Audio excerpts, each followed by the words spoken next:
దేవుని యందు భయభక్తులు కలిగి ఉంటావో ప్రభువు చెప్పిన మాట రీతిగా కొన్ని ఆటని దేవుడు మనకి ఫలాలు ఇస్తానంటున్నాడు.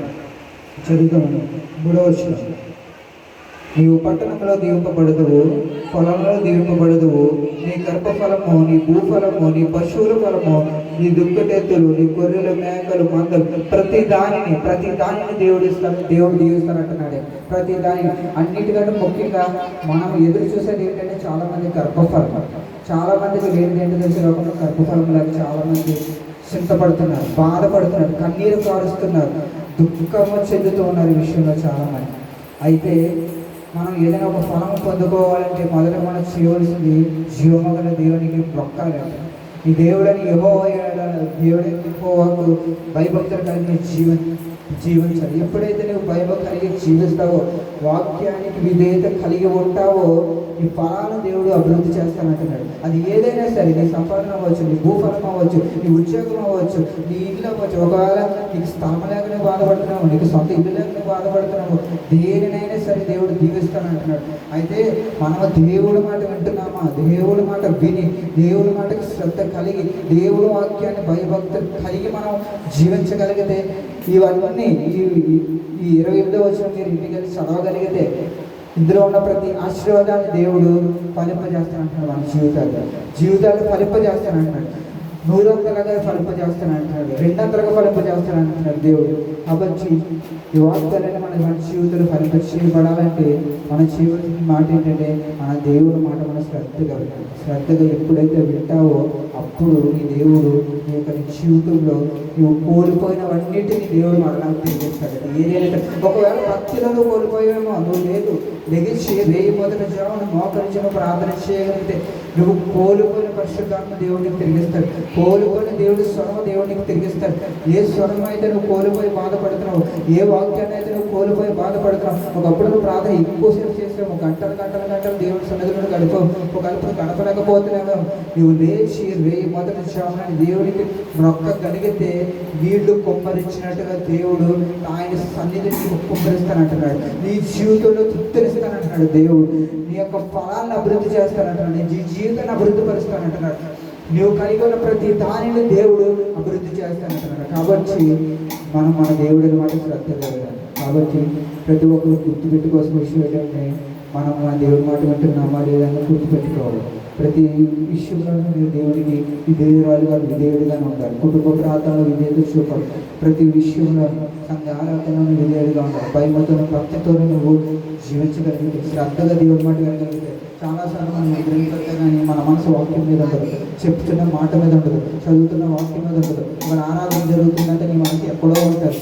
కాదు నువ్వు నీ దేవుడి సన్నిధిలో మోకరించి ఉన్నావు అంటే నీ దేవుడి కొరకు మాత్రమే నీ మనసు, నీ మాట, నీ చూపు, నీ ఎదురు చూపులు నీ దేవుడి కొరకే వేచి ఉండాలి. నీ హృదయం దేవుడి కొరకు తెరవబడి ఉండాలి. ప్రభు అంటున్నాడు కదా, నువ్వు వెలుపలికి వచ్చినప్పుడు, లోపలికి వచ్చినప్పుడు నీ దీవింపబడుతూ ఉంటారు. అనగా పరలోక రాజ్యములో మనం ప్రవేశింపాలంటే ద్వారంలోనికి ప్రవేశించినప్పుడు, ద్వారంలోనికి బయటకు వచ్చినప్పుడు అయినా సరే నీవు నీ దేవుడి చేత దీవింపబడి దానిలో కానీ దీవింపబడుగానే ఉంటారు.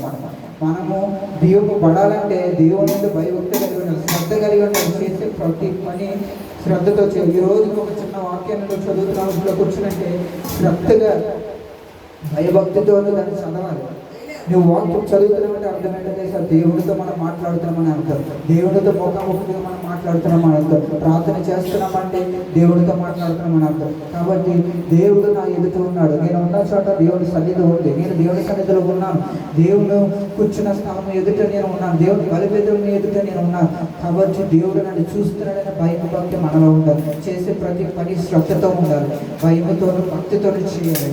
పూర్ణ ఆత్మతోనూ పూర్ణ హృదయముతోనూ నన్ను ఆరాధించుడి, అప్పుడు మీరు ఏది కావాలని అడుగుడి, అది నేను మీకు స్వాస్థ్యముగా ఇస్తానంటున్నాడు అని దేవుడు. అబ్రహాముకు దేవుడు ఏ వాగ్దానం అయితే చేసి దీవించి ఫలింపజేశాడో అదే వాగ్దానం మన జీవితాల్లో దేవుడు ప్రతి ఒక్కరి జీవితంలో ఆ వాగ్దానాలన్నిటిని నెరవేర్చే వరకు దేవుడు ఆశపడుతున్నాడు. అయితే ఈరోజు ఆ వాక్యాన్ని పడలేకపోతున్నాము, ఫలాలు పొందుగల వల్ల కారణం ఏంటో తెలుసా? మన జీవితంలో మనం దేవుడికి భయము భక్తి కలిగి ఉండలేకపోతున్నాం. శ్రద్ధతో ఏ పని మనం చేయలేదు. చేయలేకపోతాం. శ్రద్ధ కలిగి మనం జీవించలేకపో వాక్యం చదువుతున్నామంటే, వాక్యాన్ని చేతితో పట్టుకుని బైబిల్ చదువుతున్నట్టు మన మనసు ఎక్కడో ఉంటుంది. సేవకులు వాక్యం చెప్తున్నారంటే నీ మనసు ఎక్కడో ఉంటుంది. నువ్వు గుళ్ళు మందిరంలో కూర్చుంటావు కానీ నీ మనసు నీ మందిరంలో ఉండట్లేదు. కాబట్టి నీ మనసు ఎప్పుడు దేవుని కొరకు అయి ఉండాలి, దేవుని కొరకు వేచి ఉండాలి. ఎప్పుడైతే నువ్వు నీ దేవుని మందిరంలో దేవుని కొరకు కనిపెట్టుకొని ఉంటావో అప్పుడు దేవుడి స్వరం నీకు ముఖాముఖిగా వినబడుతుంది. దేవుడి స్వరాన్ని వినగలుగుతావు, దేవుడి దర్శనంలో చూడగలుగుతావు. దమస్కో గేటు దగ్గర పౌలు దేవుడు దర్శించగలిగాడంటే ఏంటో తెలుసా? సౌలు దుర్మార్గుడే, అయినా కూడా దేవుడు పిలుచుకున్నాడు. ఈరోజు దేవుడు నిన్ను కూడా పిలుస్తున్నాడు. దేవుడు పిలుపు నువ్వు అంగీకరిస్తున్నావా? దేవుడు పిలిచిన పిలుపుకు తగిన జీవితం మనం జీవించగలుగుతున్నామా? ఈరోజు మన జీవితం ఎలా ఉందో మనల్ని పరీక్షించుకోవాలి. ప్రభు అంటాడు, రెండవ రాకడ సూచన నిమిత్తం లోకంలో అనేక మంది జరుగుతున్నాయి. ఎన్నో రకరకాలుగా మనుషులు అర్థమైపోతున్నారు. కానీ ఇంకా నేను సజీవంగా ఉన్నామంటే, ఆరోగ్యంగా ఉన్నామంటే అది దేవుడు నీకు నాకు ఇచ్చిన గొప్ప కృప ధన్యతను మనం చెప్పుకోవాలి.